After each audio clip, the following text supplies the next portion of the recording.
Today on an all-new Dr. Phil.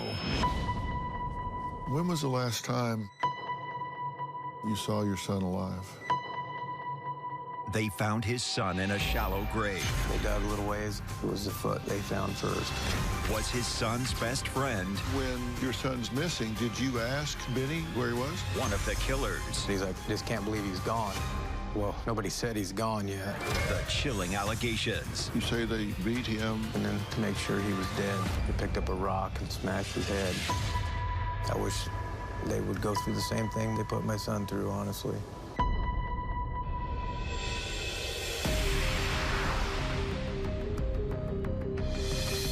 Today, a shocking story of two best friends that allegedly ended in murder. Police say when 16-year-old Benjamin Eastman disappeared, he thought he was meeting his friend Benny and Benny's older brother to go on a camping trip. They say the three boys went into the woods together, but only two came out alive. The teen's body was found a week later, buried in a shallow grave. Benny and his brother Jonathan were charged with the murder. New information tonight in the case of a missing teen. Deputies say Ben Eastman III was last seen at his home last Saturday night. Deputies learned the missing teen had been in some sort of dispute with 16-year-old Benny Marquez, a friend he's known for years. But it appears from messaging that the dispute had been resolved. Deputies say early Sunday morning, the teen was supposed to meet up with Marquez, but that friend claims he never showed up. Deputies then got a tip that a dog had recently been buried on a remote property belonging to Marquez's grandfather. When they got up to the area, it was a shallow a grave site that looked too large for a dog, and it looked suspicious at the time. A body found in a shallow grave in Lewis County, Washington, may be a missing teenager. And now detectives say they want to question the teenager's friend and the friend's brother, but they can't find them. They are looking for 16-year-old Benny Marquez and his brother, 21-year-old Jonathan Adamson. We now know that they tracked them down late yesterday, more than 100 miles away near Ellensburg, Washington. They've been brought back to Lewis County and booked on suspicion of murder. Jonathan Adamson and Benito Marquez are being accused of luring Ben Eastman into the woods for a camping trip, then raping and beating him to death. The coroner's office says he died of blunt force trauma to the head. The teen's father says he and the small community there are devastated. All you could expect out of son, loved life, loved the outdoors, loved everybody, and you can tell by the way the community's reacted how many lives he's touched. Did the unthinkable happen that night?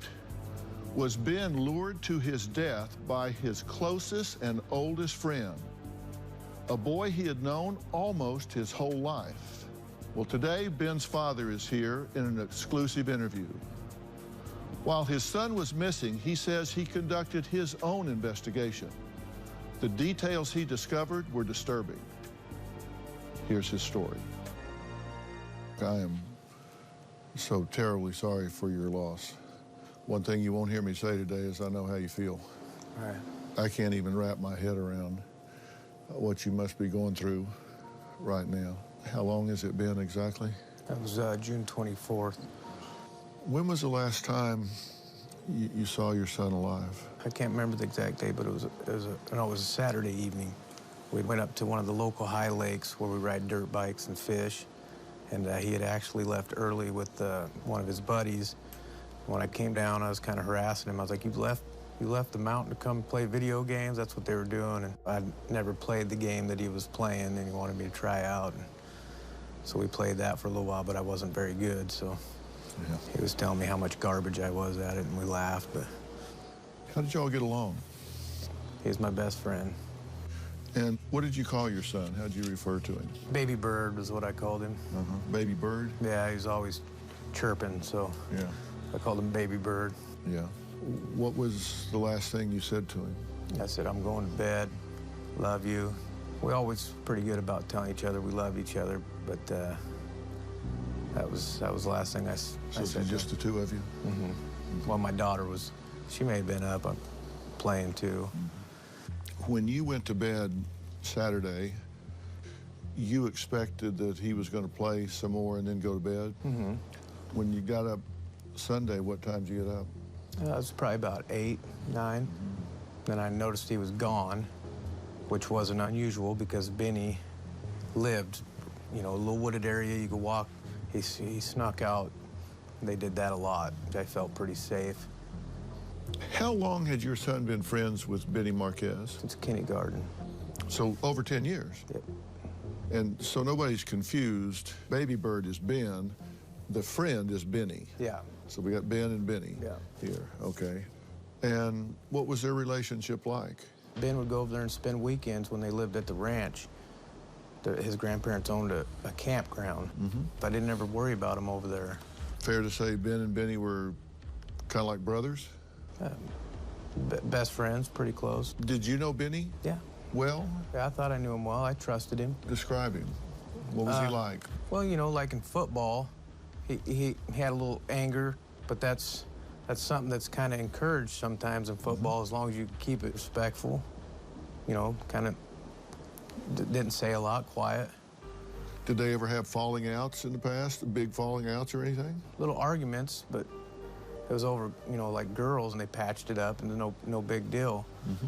And then there was an argument right before this, but I wasn't aware of, over one of Benny's ex-girlfriends and something to do with Snapchat, but they seem to have patched up. So you don't really have any alarm go off in your head until Tuesday? Yeah. Tuesday evening. And why did it go off Tuesday evening? Because the 3 people that are always in contact with him didn't know where he was. And when did you discover that he was missing?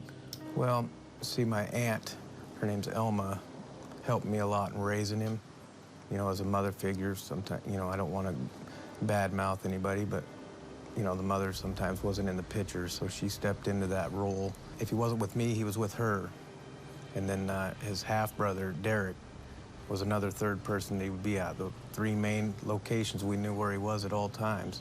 And then when Elma messaged me on Tuesday evening, if I'd seen him, then I knew something was wrong. Then I started looking around, and I couldn't come up with anything, so I went to work Wednesday morning. I couldn't get through.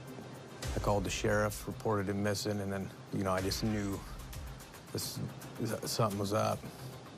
Had to leave work. And what'd the sheriff say? Well, they were a little hesitant to take my information seriously. You know, I'm not... Because you got a teenage boy. And... Right. And that's probably pretty protocol to... these kind of things happen all the time, you know. Teenagers probably run off, but I just tried to stress to them he has no reason not to contact one of us, because if he's mad at me, he goes to Elma's. If he's mad at both of us, he's at his brother's. You don't run away. So you leave work, and what do you do? Well, we group at my house, and we start crossing off where he could be, and then... Who's we? Just my family, just a group of us. His close friend had his passwords for most of the stuff he used. So we got into his Facebook Messenger, got into his Snapchat, just to try to see where. And then we got into his Messenger and seen 5 missed calls from Benny at 3:04 in the morning. Finally got through to him. So 5 missed, and then finally it woke him up, and that was the end. No phone activity, nothing after that. So I knew the story ended over there. And those calls were from Benny, so that would have been early Sunday morning. Yep. So Benny's calling and waking him up. Yep. And what did you think they were up to at that point? Well, you know, it wasn't unusual for, you know, they live so close. They're teenagers, it's summer, be up late. I knew they had been planning a camping trip. So when you see that calls are coming in from Benny, then Ben calls him back, and then contact stops. When he's missing, did you ask Benny if he knew where he was? Yeah. What'd he say? No, we were supposed to go camping, and he never showed up. He said, I don't know where he is? Is there anybody you know that he might have met with, left with? No, nothing. He didn't have any information. Did you ever, in your wildest dreams, imagine what had happened? Coming up, Now, Benny posted on Facebook about the search for your son. He knew all the information already. He was the missing piece. At this point, you think he put this up purposely? Tomorrow on an all-new Dr. Phil, mom's refusing to go to her daughter's wedding. You said, I hope nothing but severe depression and heartache for you. She claims her family My mom and my sister are rattlesnakes. is conspiring against her. She told your ex-husband to kill you, the children, and then himself? I wouldn't even think to make that up. She's lying through her teeth. That is a lie, Dr. Phil. Pump your brakes and let him help us. That's tomorrow. We now return to a Dr. Phil exclusive. Two people are in custody in connection with a homicide of a Lewis County teen. Authorities confirmed the body found earlier this week is that of 16-year-old Ben Eastman. His family had reported him missing last weekend. The coroner's office says he died of blunt force trauma to the head. Lewis County Sheriff's detectives arrested two people of interest in Ellensburg yesterday, a 16-year-old boy and his 21-year-old brother. They will be appearing in court on Monday. Did you ever in your wildest dreams imagine what had happened?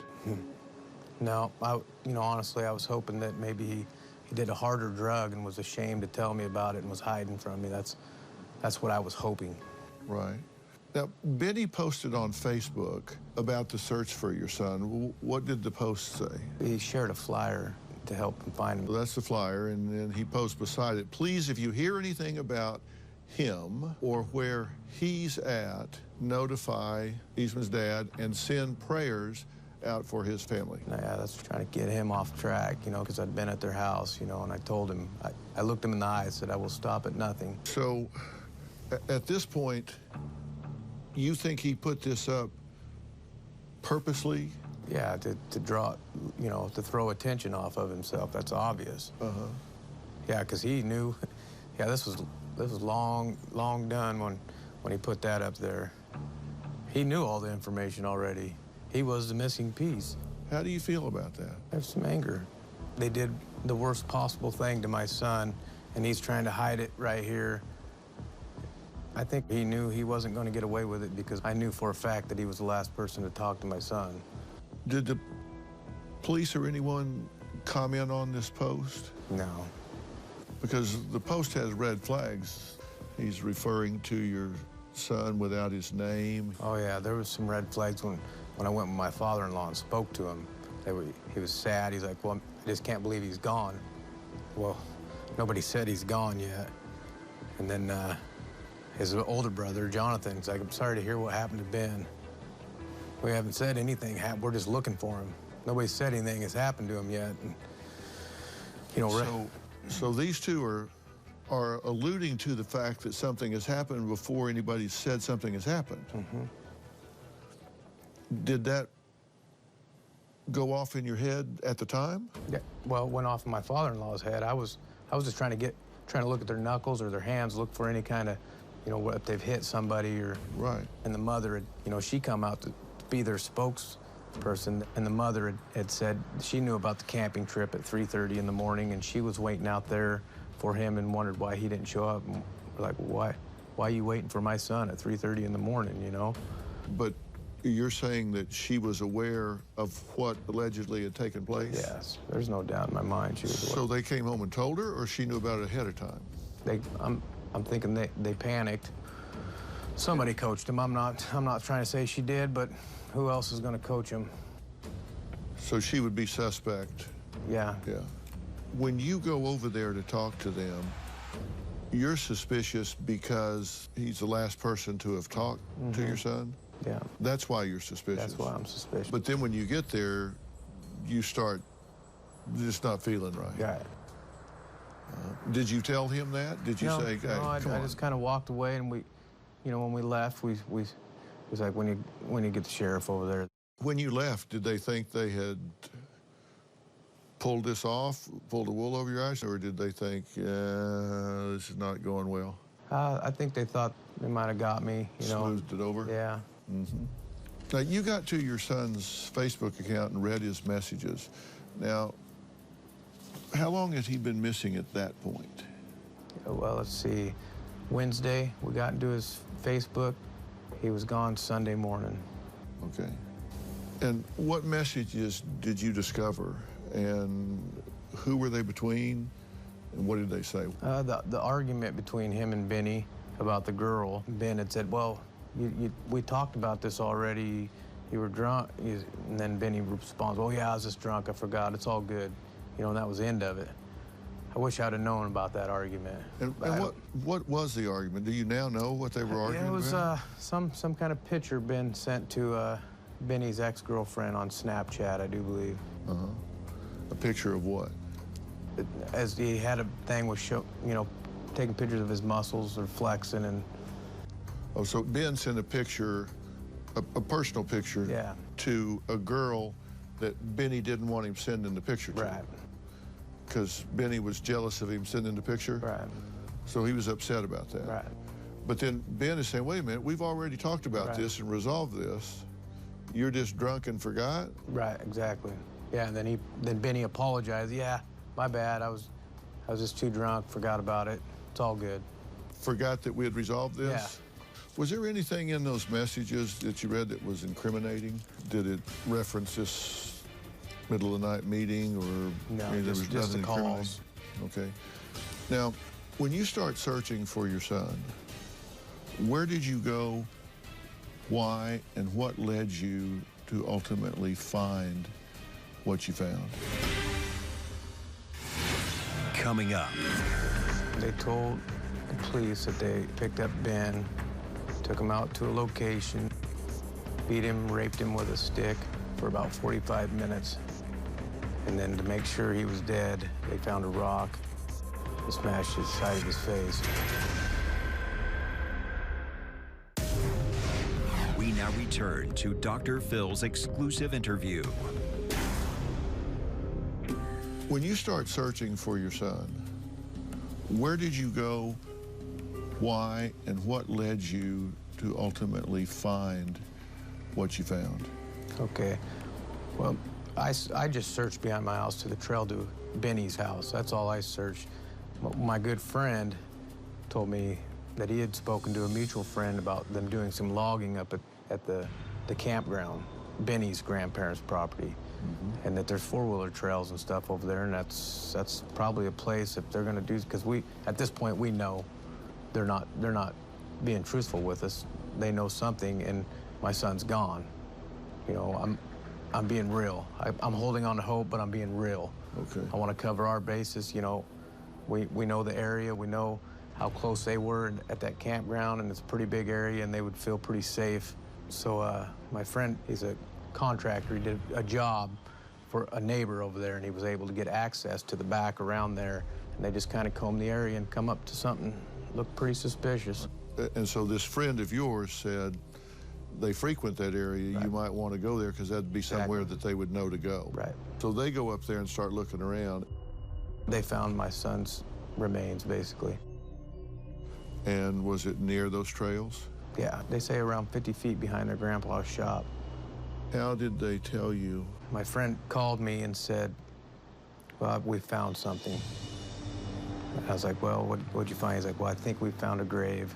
I'll send you a picture of it. So we did get a deputy to go over there to investigate because they didn't touch it. They didn't want to. And they dug a little ways, and I think it was the foot they found first.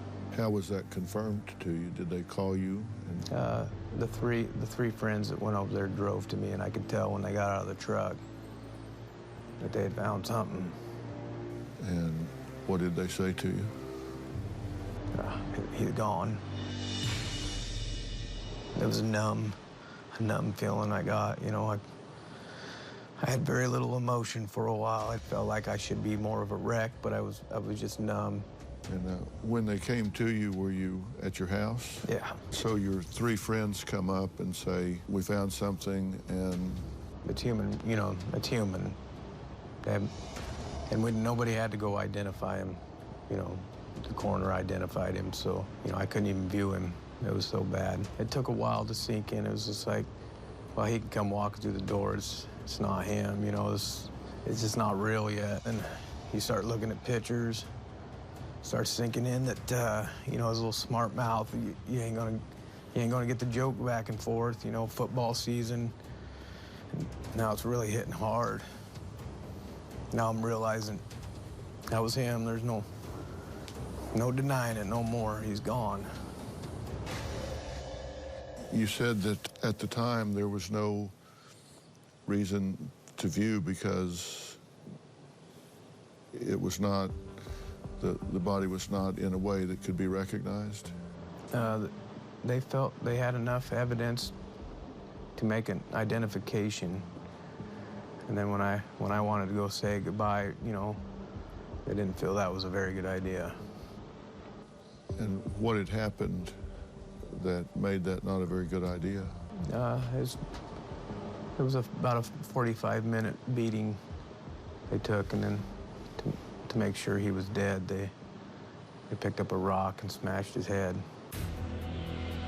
This was allegedly Benny, his best friend, or certainly one of them, and Jonathan.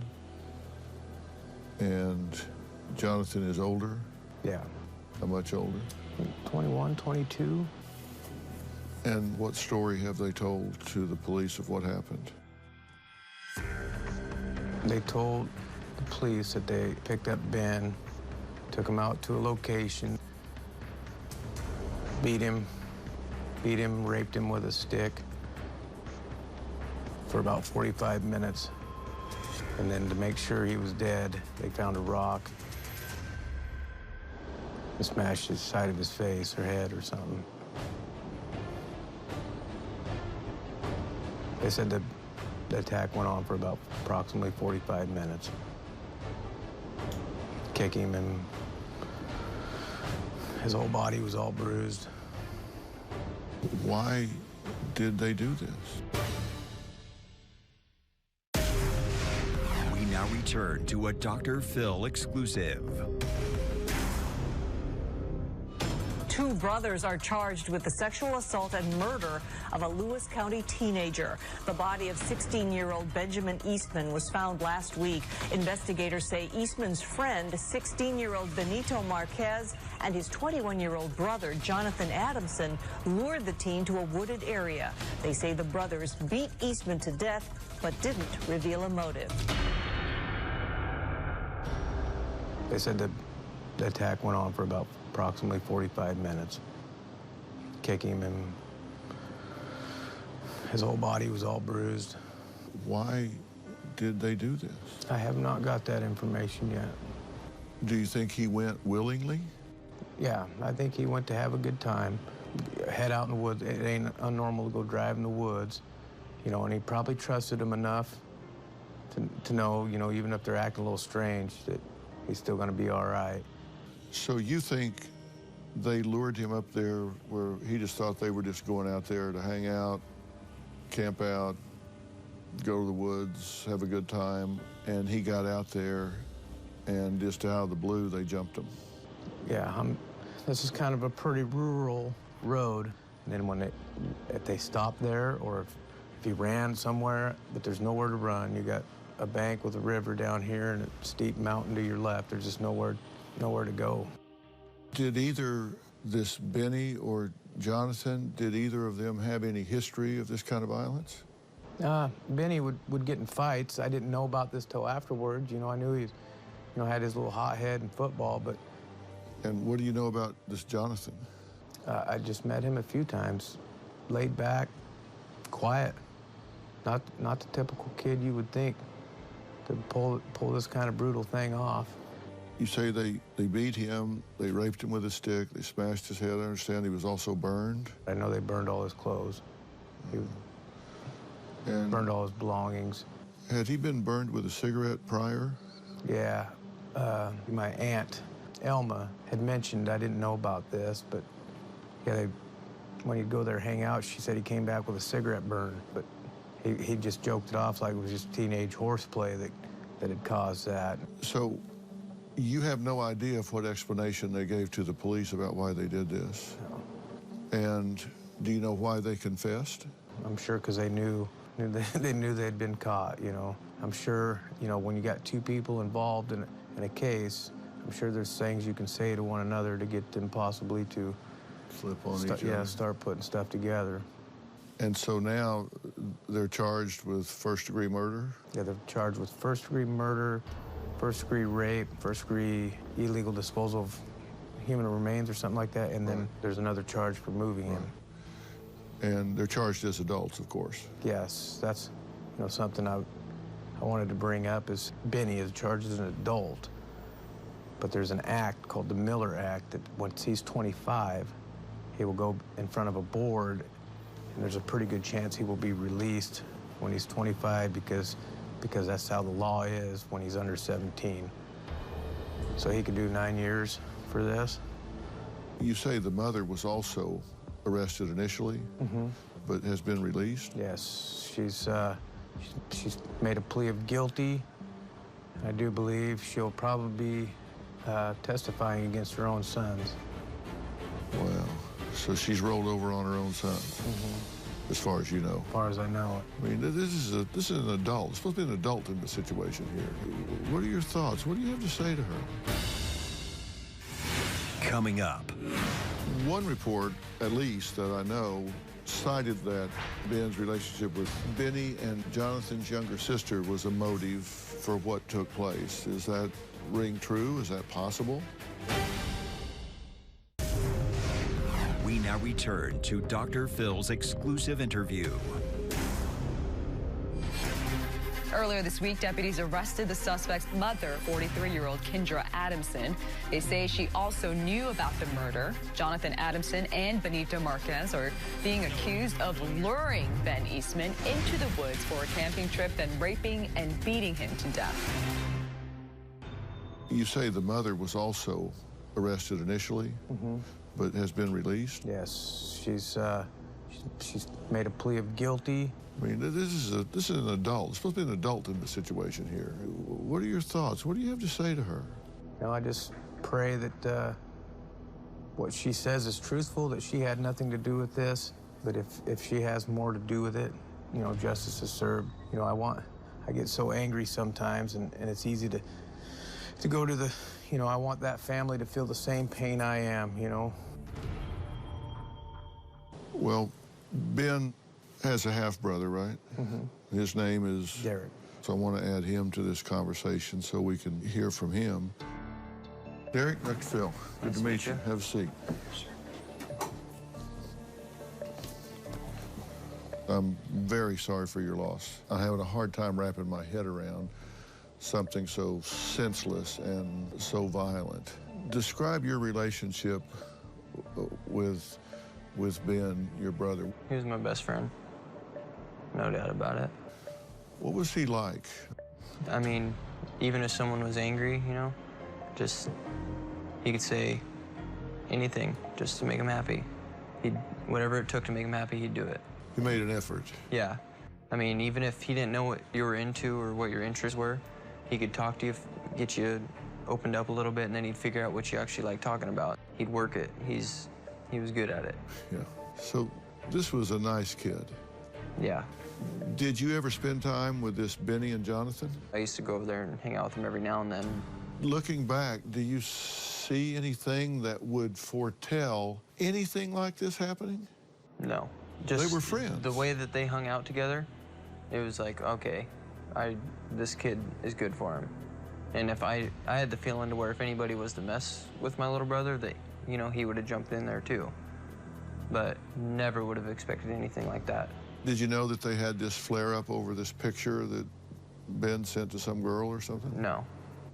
Did your brother have a relationship with Benny and Jonathan's younger sister? Yeah, they all went to school together, and, you know, he liked his sister, but he mostly just hung out with Benny. Yeah. And one report, at least, that I know, cited that as the motive, that Ben's relationship with his sister was a motive for what took place. Is that ring true? Is that possible? Could have had something to do with it. And how old is she? 15. So they're about the same age? Yeah, he just turned 16 right before everything. Did he like her a lot or something? They never mentioned it to me because I think Benny made it pretty clear that that was off limits, which I never, you know, this all come out after the fact. You hear a lot of things. There was some rumor that Benny had a fight club. Had you heard that? It may have been something to do with the nature trail. Wasn't technically like a club, but I mean, if he had a problem with someone, then he used to go take him somewhere and solve it. When they discovered Ben in this shallow grave, there was a cross made of sticks. What do you make of that?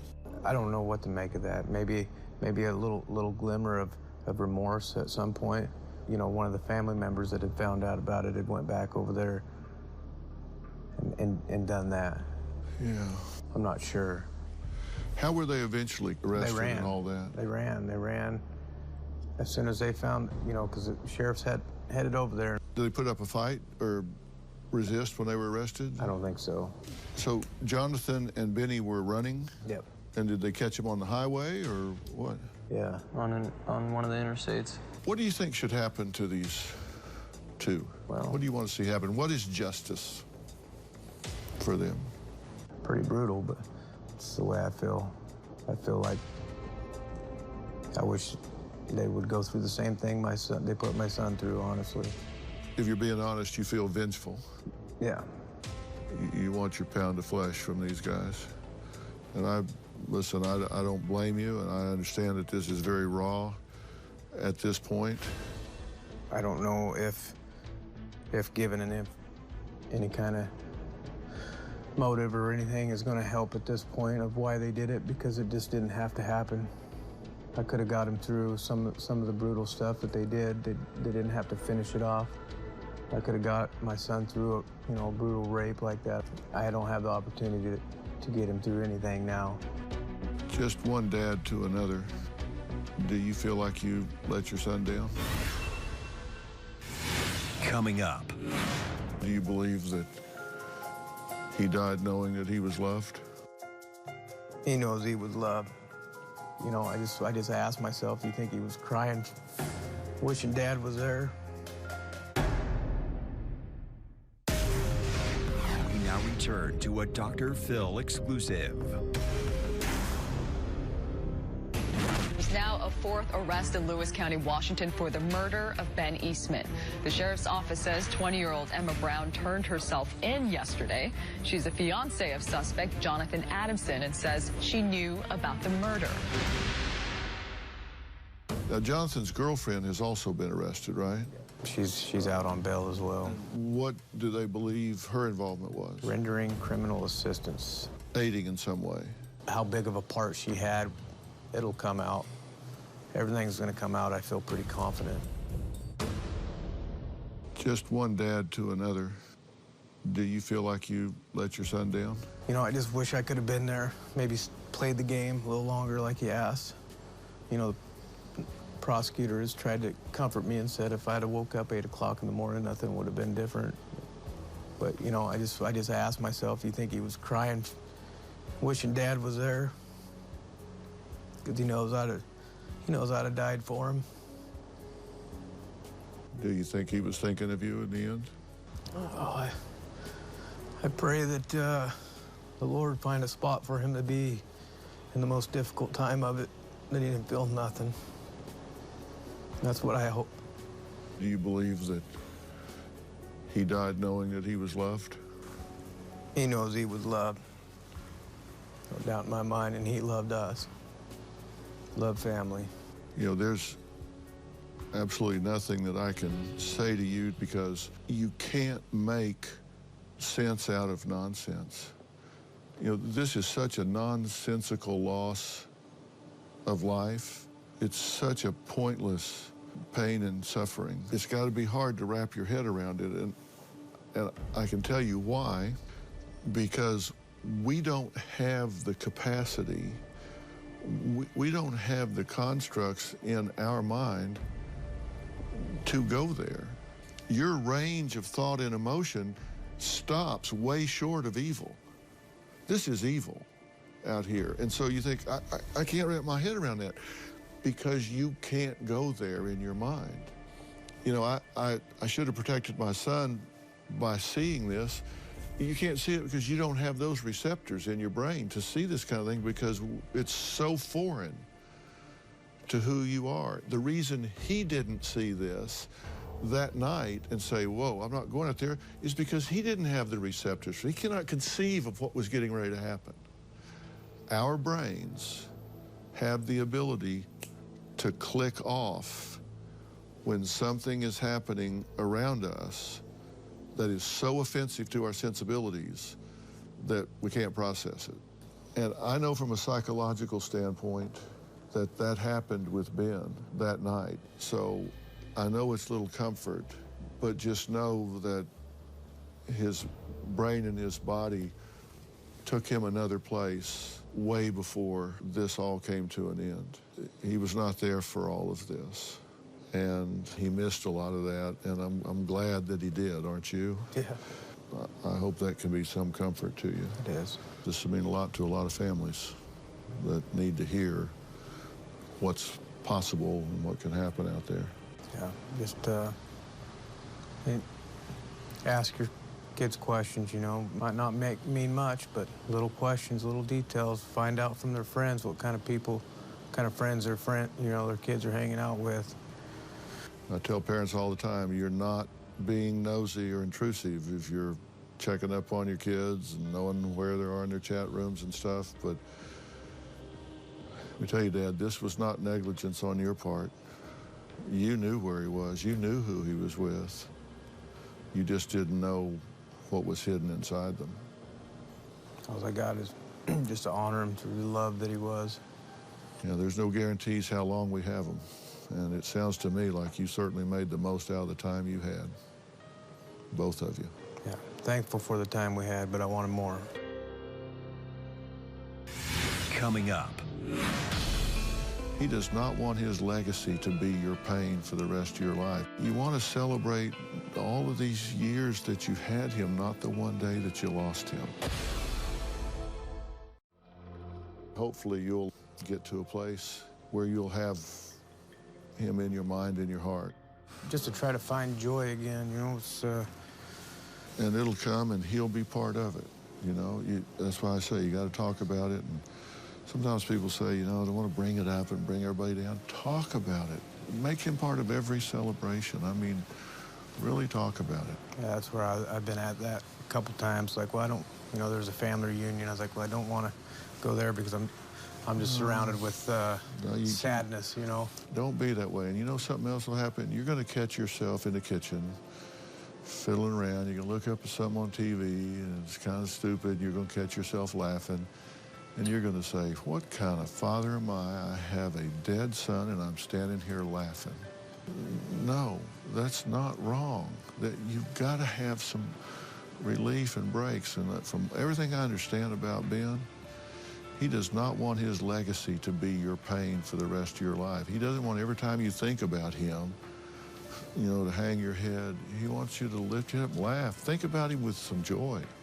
You want to celebrate all of these years that you had him, not the one day that you lost him. Thank you.